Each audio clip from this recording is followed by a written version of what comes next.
Salut mon ami, ici Alliance Baudruche Femoso de la chaîne Design à 2 tutos gratis. Je suis super content de te retrouver dans cette nouvelle vidéo et j'espère que tu te portes super bien.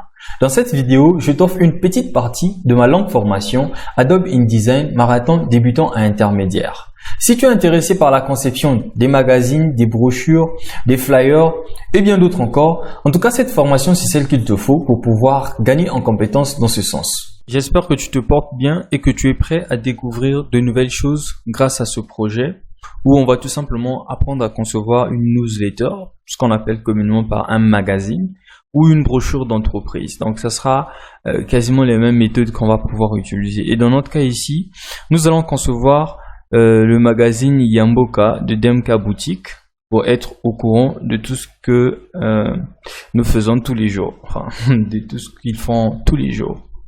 Alors, je te montre un peu qu'est-ce que nous allons avoir à l'intérieur. Donc, le magazine va avoir 8 pages. Donc, c'est un peu ce que nous allons voir. Comment est-ce qu'on va pouvoir automatiser en fait tout ce qu'on voit ici pour pouvoir obtenir ce genre de résultats.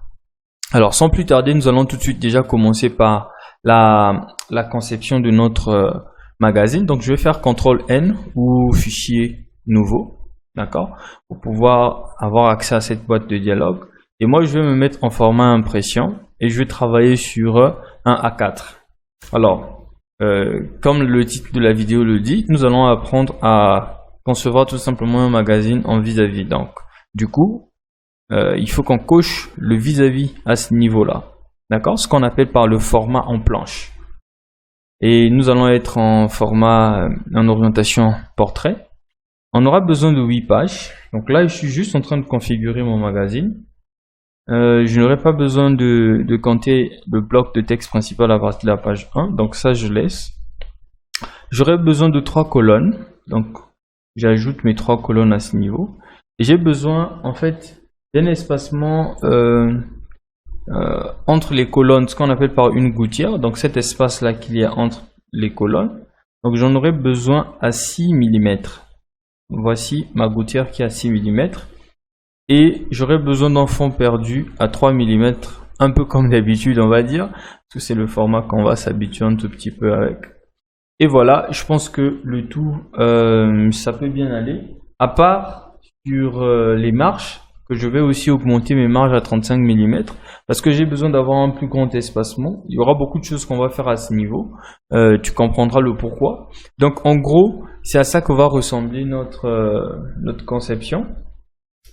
Si on essaie de bien voir par exemple au niveau de notre marge à l'extérieur, d'accord, on va essayer de diminuer un tout petit peu au niveau du petit fond et du grand fond ici. Donc là, je vais juste réduire ça un tout petit peu. On va aller petit à petit. Donc là, je ramène d'abord à 35. Parce que j'ai changé ça, j'ai oublié en fait de décocher le cadenas. Donc là, la conservation. Donc je vais travailler ici avec le petit fond au moins à 25 mm. D'accord. On va voir qu'est-ce que ça va donner à 25 mm. Ok. Moi ça me va pas mal. Et le grand fond également, on va travailler au moins à 25 mm parce que j'ai besoin d'avoir un plus grand espace à l'intérieur, mais en haut c'est bon. Cet espace là, ça me va déjà très bien. Puis qu'est-ce que je vais faire? Il me reste qu'à valider, hein. Je vais valider. Et je n'oublie surtout pas, donc tout mon document est là. Je vais faire Alt molette de la souris. Là tu peux bien voir comment est-ce que InDesign m'a conçu en fait toutes les pages de mon document. Maintenant, qu'est-ce qu'il me reste à faire? Je vais juste faire CTRL S pour pouvoir enregistrer. D'accord? Et là-dedans, je vais me rendre au niveau déjà de notre dossier de travail où j'ai prévu le premier fichier d'enregistrement, comment créer un magazine en planche. Donc je vais juste enregistrer cela dessus. Et toi, tu vas juste enregistrer cela avec le nom magazine ou brochure d'entreprise comme moi je l'ai mis à ce niveau là. Donc ça c'est tout simplement la procédure qu'on a eu à utiliser pour pouvoir créer notre magazine en planche. Et je te dis à tout de suite dans la prochaine vidéo. Je suis complètement d'accord avec toi que le mot gabarit est un mot assez bizarre à retrouver dans un logiciel comme InDesign. Mais ne t'inquiète pas, dans cette vidéo, nous allons apprendre à utiliser les gabarits dans Adobe InDesign 2021. D'ailleurs, rien que le fait de savoir quel est le rôle de ces gabarits-là, en tout cas, tu comprendras tout de suite que il est mieux d'en faire ton meilleur ami. Alors, le gabarit, basiquement, si j'essaie de t'expliquer qu'est-ce qu'il fait, c'est juste qu'il va créer en fait une mise en forme qui va pouvoir être réutilisée quand tu en auras besoin. Si je veux par exemple créer une mise en forme où j'aurai par exemple un rectangle bleu ici, sur un document, plutôt sur une page qui est à droite, je crée mon gabarit avec le rectangle bleu à droite. Et si je veux réutiliser cela au niveau de cette page-là, je réutilise le gabarit au lieu que je recrée encore. Donc du coup, je crée un modèle que je pourrais réutiliser toutefois quand j'en aurai besoin. Pour se faire comprendre, on va tout de suite se rendre au niveau de la fenêtre page pour pouvoir tester cela. Ici, dès que tu es sur page, on peut voir le nombre de pages que nous avons. Et tu vas aussi te rendre compte que chaque page a un gabarit qui est appliqué au-dessus de ce dernier, cette dernière plutôt. Donc, dans notre cas ici, il s'agit bel et bien du A gabarit et non du 100. Le 100, ça veut dire qu'il n'y a pas de gabarit, c'est 100 gabarits appliqués dessus. Donc, le A là, c'est tout simplement pour le gabarit qui est en haut. Ça veut dire que si je double-clique sur le gabarit qui est ici, donc là, je suis sur le gabarit de gauche. À ne pas confondre, nous sommes en planche. Donc, quand tu es en planche, il faut savoir que quand tu vas appliquer ton gabarit à ce niveau, il faudrait aussi en appliquer à ce niveau-là parce que ce sont des pages différentes, bien que c'est en fait sur le même gabarit. D'accord? Donc, à ce niveau-là, qu'est-ce que je vais faire? Je vais tout simplement dire à InDesign, écoute, va d'abord me récupérer le logo là parce que j'ai besoin de sa couleur. J'ai juste besoin de créer une couleur avec ce logo là. Donc je vais dessiner mon rectangle et je vais prendre la pipette et directement je pipette la couleur du logo. Ça, tu sais déjà comment on le fait. Je vais aller au niveau de mon nuancier. Je vais sélectionner toutes les couleurs qui sont ici et je les supprime. Puis je vais ajouter cette couleur à l'intérieur de mon nuancier. J'ai besoin de ce rectangle là, donc je le laisse ici et je vais l'agrandir. D'accord? Je l'agrandis approximativement à cette taille là. Au moins. Ensuite, qu'est-ce qu'il faut que je fasse? Si tu viens de me découvrir par cette vidéo, n'hésite pas à t'abonner à la chaîne, à activer la cloche de notification pour ne rien louper des prochaines vidéos qui seront postées, mais aussi à me laisser un petit pouce bleu parce que ça me fait plaisir et ça aide aussi au référencement de la chaîne. Tout en sachant que tu as le fond perdu qui est ici parce que j'ai commencé à dessiner au niveau du fond perdu, donc il faut bien voir la position où tu vas placer ton texte. Donc je vais juste dessiner une zone de texte rapidement où je vais écrire le texte magazine DMK boutique. Voilà. Je vais changer sa police au niveau de propriété et je vais prendre la police Ubuntu puisque je suis déjà en train de paramétrer cela. Donc Ubuntu bold et je vais retirer le bold au niveau de magazine, je vais le mettre plutôt en régular. D'accord? Puis je vais le placer au niveau du rectangle, donc sur le rectangle. Comme tu le sais, j'aime bien que ma zone de texte épouse la même taille que le rectangle pour des besoins d'alignement. D'accord? Je vais agrandir cela un tout petit peu pour que ça soit bien visible. Voilà. Et là, je vais juste dire à InDesign, écoute mon ami, change-moi la couleur de fond au niveau du texte. Donc tous ces petits paramètres là, tu sais déjà comment les appliquer parce qu'on en a longuement parlé de l'autre côté. Enfin, dans le chapitre, le projet précédent. Donc là, je viens juste de grouper cela. Et puisque j'ai dit que quand on a un gabarit, il est très intéressant de pouvoir gérer les deux pages de notre gabarit. Donc je vais également en placer ici. Tu as le choix, tu peux le placer ici quand tu es en vis-à-vis ou tu peux aussi le placer là. Donc moi je vais d'abord le placer là puisque je me focalise sur l'aperçu en planche. Donc voici ce que ça me donne. Je vais encore ajouter quelque chose d'autre en bas. Je vais juste prendre une règle, d'accord, et je vais tracer ma règle juste en dessous comme ceci. Voilà. Une règle avec aucun fond, d'accord, mais avec un contour au moins d'un point. Voilà. Bon, un contour d'une couleur noire. Ok. Bien. Donc ça, c'est ce que je viens d'obtenir ici. Puis, je vais juste dupliquer la même chose pour le moment.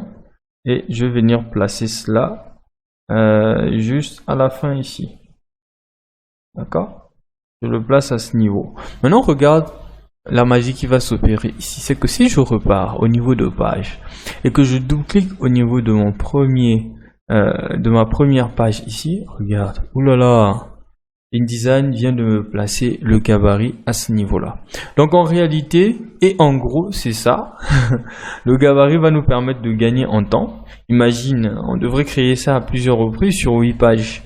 Mais regarde, on l'a fait seulement en un seul clic et voilà. On a toute la chose sur toutes les pages où on a appliqué ce gabarit. Donc je te dis à tout de suite dans la prochaine vidéo où on va aller plus loin dans la conception de notre magazine.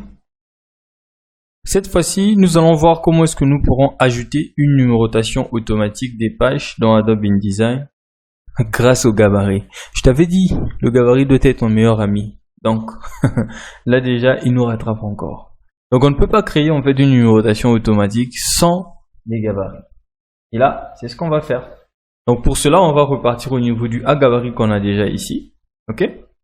On n'a pas besoin de créer un nouveau gabarit parce que pour créer un nouveau gabarit, il suffit juste de faire un clic droit dessus, d'accord? Au niveau du gabarit ici, tu vas cliquer sur nouveau gabarit et ça te crée un nouveau gabarit pour une numérotation. Mais nous, on veut faire un tout en un, donc du coup, on n'a pas besoin d'aller créer un nouveau gabarit. Voilà pourquoi on double-clique tout simplement sur le gabarit qui est à ce niveau, ok? Oui, on va décider de placer par exemple nos numéros juste à ce niveau-là, au niveau de la gauche, et juste à ce niveau-là, au niveau de la droite. C'est ce que nous allons faire tout de suite. Donc, pour insérer un numéro automatiquement, on va aller au niveau de notre outil texte ici. On va d'abord dessiner une zone de texte, parce que c'est un texte qui va arriver là. Et bon, c'est à nous de voir. Si on va écrire page, d'accord, oups, ça c'est une petite erreur. Donc, si on va écrire page, ok, espace, puis tu attends, qu'est-ce que tu vas mettre? Ça sera page 1, page 2, page 3, d'accord? Si tu l'écris ici maintenant, là, ça va pas se faire d'une manière automatique. Donc, pour cela, on va juste se rendre au niveau de la fenêtre texte. Et juste ici, tu vas voir, il y a insérer un caractère spécial. Et nous, on va aller sur les marques. Donc, j'aimerais que tu retiennes en fait ce chemin-là. Texte, insérer un caractère spécial. Quel type de caractère spécial? Des marques. Quel type de marque? La marque de numéro de page active. Dès que je clique dessus, automatiquement, on me donne un A. Donc, on me dit que c'est la page A. Page A veut tout simplement dire page du gabarit A. Ok, donc ici je vais juste changer la police, je vais toujours mettre cela en Ubuntu. Donc ça sera page A, page va être en light, d'accord, je fais la mise en page directement, ça sera en light comme ça. Et je vais juste réorganiser un tout petit peu mes textes, donc je vais redimensionner à ce niveau, voilà, et descendre ça un tout petit peu. Comme tu le sais, j'aime toujours agrandir avec la même taille. Pour moi, vraiment, c'est pour des besoins de sécurité que je le fais. Donc, je vais dupliquer la même chose et je vais venir placer cela juste ici. Je ne sais pas si ça s'est bien aligné. Et cette fois-ci, je vais aligner mon texte à droite. Oups, j'ai modifié la structure au niveau de la largeur. Donc, je vais mettre cela à 100%. Et voilà, je vais... tout simplement modifier l'alignement. Donc je descends, je prends un alignement à droite. Voilà. Et j'en ai fini avec ma numérotation. Et tout de suite, dès que je repars sur une page, je double-clique sur ma page et page 1, page 2, page 3, page 4, page 5, page 6. N'est-ce pas génial ça? En tout cas, InDesign est tellement cool qu'il nous permet de faire des choses assez cool. Super cool en tout cas. En des clics seulement grâce au gabarit. Je te dis à tout de suite dans la prochaine vidéo. Dans cette vidéo, nous allons voir comment est-ce que nous pourrons modifier ou supprimer une ou des parties d'un gabarit. Ça peut arriver qu'on n'ait plus besoin par exemple de voir la couleur verte au niveau d'une page. Puisqu'on a utilisé un gabarit, si on repart au niveau du gabarit lui-même, si on modifie cela depuis le gabarit, il faut savoir que cela va se modifier partout. Par exemple, là je suis sur la page de gauche, d'accord. Si j'essaie d'importer par exemple mon logo, donc je vais importer le logo jaune qui est ici, d'accord, et je demande par exemple à ce texte, à ce rectangle de prendre la couleur qui est à ce niveau. Tu vois, automatiquement toutes les pages qui ont un style de gabarit à droite viennent de changer, alors que c'est pas ce que moi je veux réellement. Moi ce que je veux, c'est tout simplement avoir la possibilité de pouvoir changer seulement sur une seule page en fait, donc le gabarit sur une seule page. Maintenant, InDesign me donne la possibilité soit de modifier tous les gabarits en même temps, ou de les supprimer, ou de travailler seulement sur un seul élément du gabarit. Tu vas mettre en évidence. Donc la première méthode, c'est ce qui va concerner en fait la sélection, sinon la libération de tous les gabarits.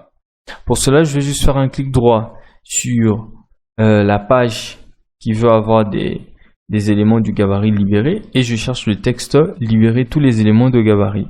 Dès que je clique dessus, à ce moment-là, j'ai la possibilité d'avoir maintenant accès à tous les éléments de mon gabarit.